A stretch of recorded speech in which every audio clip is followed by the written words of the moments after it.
Welcome back to the Foundry by Forge College. I am so thrilled you're here today because we are tackling one of the most fascinating and, frankly, most challenging aspects of building in Web3. Our explainer today is on identity, privacy, and interoperability. Now, this is a massive piece of our broader blockchain fundamentals course, specifically the module on web evolution from Web 1 to Web 3. Think back to our last lesson on smart contracts and application models.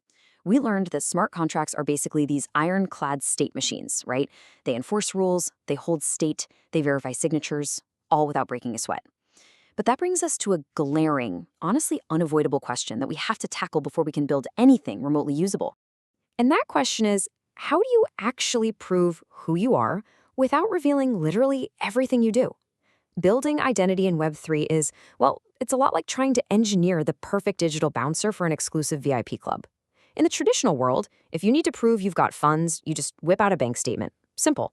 But in Web3, blockchains are public by default, so taping your bank statement to your forehead might be fantastic for blockchain transparency, but I promise you it's terrible for dating, and it's an absolute nightmare for user privacy. We definitely need a better way to get past the bouncer. So here's our blueprint for today. First up, the Web3 identity problem. Second, the 3 primitives of identity. Third, real-world deployment patterns. Fourth, a 4-quadrant decision framework. And we'll wrap up with our conclusion and next steps. All right, let's dive right into this. Section 1, the Web3 identity problem. Let's look at the core of the issue here. Like we covered previously, smart contracts are brilliant at enforcing rules completely blindly and fairly. But who is actually calling the contract? Who is submitting that transaction? The contract needs a concrete, foolproof mechanism to identify you. Because honestly, who you are and exactly how you prove it determines everything. It decides which transactions you can submit, which contract methods you're allowed to call, and even which off-chain services will accept your state transitions in the first place. Moving on to Section 2, the 3 primitives of identity. To engineer identity the right way, we really have to break down our blueprint into 3 distinct separable primitives. The first one, the identifier. This is basically a stable handle that you present to protocols. It might be a simple wallet address, or maybe a decentralized identifier, which we call a DID. Going back to our club analogy for a second, this is simply the name you give at the door. It's just the name written on the VIP guest list. It doesn't actually prove you are that person, right? It just claims a spot. That brings us to the second primitive, authentication. This is the cryptographic proof of ownership. Usually, we're talking about a private key signature here. So if the identifier is your name on that guest list, authentication is your face matching the ID you hand the bouncer. It proves with cold, hard math that you actually own the handle you just claimed. And the third primitive is claims. These are specific statements about an identifier. It could be a KYC attestation, a reputation score, or just basic profile data. This is the actual proof that you are, say, over 21, or a resident of a specific country. Now, here is a really critical design choice for you. These claims can live either on-chain or off-chain. It entirely depends on your specific privacy requirements. And this brilliantly illustrates our next segment. Section 3, real-world deployment patterns. Understanding those 3 primitives is absolutely vital because how you arrange them creates completely different application architectures. Looking at how these are deployed in the real world, we see some super clear trade-offs. You could use standard accounts, which are pseudonymous, but highly linkable based on your transaction history. You could use name registries, which are incredibly human-friendly, but drastically increase that linkability. Or you might go with decentralized identifiers paired with verifiable credentials, DIDs and VCs, which offer really flexible privacy, but require off-chain storage. Weighing these exact options is actually a massive debate we see all the time among students in our Forge College programs. There's honestly no single right answer here. Let's look a bit closer at 3 specific patterns. First up, pattern A, the on-chain registry. Think of protocols like the Ethereum Name Service, or ENS. This essentially maps a human-readable name directly to a blockchain address. It is phenomenally interoperable with smart contracts, mostly because any client can resolve your identity directly on-chain. Lookups are super cheap, but the privacy? Yeah, it's practically zero. Every single change or transaction you make is permanently visible and completely linkable. So it's absolutely perfect for public transparency in something like a marketplace, but it is terrible if you want to hide your day-to-day activity. Next is pattern B, DIDs plus verifiable credentials. Now, this approach totally separates your identifier resolution from your actual claims. You might even use zero-knowledge proofs here. If you haven't heard of ZK proofs, it's basically cryptographic magic that lets you prove you know a secret without actually revealing the secret itself.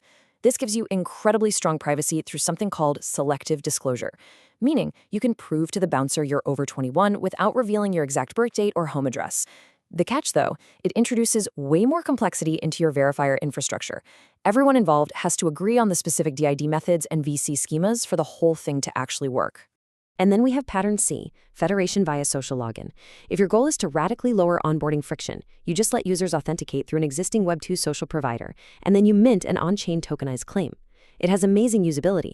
I mean, it can really unlock mass adoption. However, it absolutely centralizes trust. You risk provider surveillance. And if those tokens are proprietary, you're essentially trading immediate usability for long-term vendor lock-in. Always a trade-off, right? Let's jump to Section 4, the 4-quadrant decision framework. So, with all these options, how on earth do we choose? Well, we need a compass. When you're evaluating a Web3 app's identity requirements, you really only need to measure along two primary axes. The first is visibility. Is the data public or is it private? Like, how much of the user's activity is observable to the world? The second axis is control scope. Is this identity isolated to a single platform or is it cross-platform and highly interoperable? Now, what's really interesting about this slide is how it elegantly maps abstract product requirements into concrete architectural choices. If you need public visibility but only on one platform, you're sitting in the top left quadrant with an on-chain registry. If you want maximum reach across ecosystems but don't mind public visibility, you're top right with interoperable VCs. But the holy grail, and definitely the hardest to pull off, is the bottom right, private visibility with cross-platform control. That requires some serious heavy lifting with complex selective disclosure DIDs and zero-knowledge proofs. To actually put this matrix to work, you can follow this simple 5-step workflow. Step 1, list your non-negotiables. Think things like must be anonymous or must be legally auditable. Step 2, place those requirements on our two axes. Step 3, identify the specific approaches that live in that quadrant. Step 4, evaluate the operational gaps. Are you going to need new verifier libraries or some complex key management UX? And finally, step 5, run a feasibility test. You got to simulate your verification flows early to ensure your access control contracts actually work with the proof formats you've picked. All right, bringing it home. Section 5, conclusion and next steps. So, the crucial point here is that identity is fundamentally a 3-part engineering problem. Let's recap this blueprint. First, you have to prioritize exactly where your identifier, authentication, and claims reside. Put them on-chain for composability, off-chain for sensitive data. Second, rigorously match your privacy models directly to your auditability needs. Third, align with standards like DIDs and VCs if you're aiming for true cross-platform reach. And lastly, always document your metadata schemas so future ecosystems can seamlessly interoperate with whatever you're building. I'm going to leave you with a bit of a provocative question to ponder before our next explainer on economics and governance. Who actually controls the critical metadata in your next Web3 build? Because identity design directly impacts costs, incentives, and power dynamics. It's a real game changer.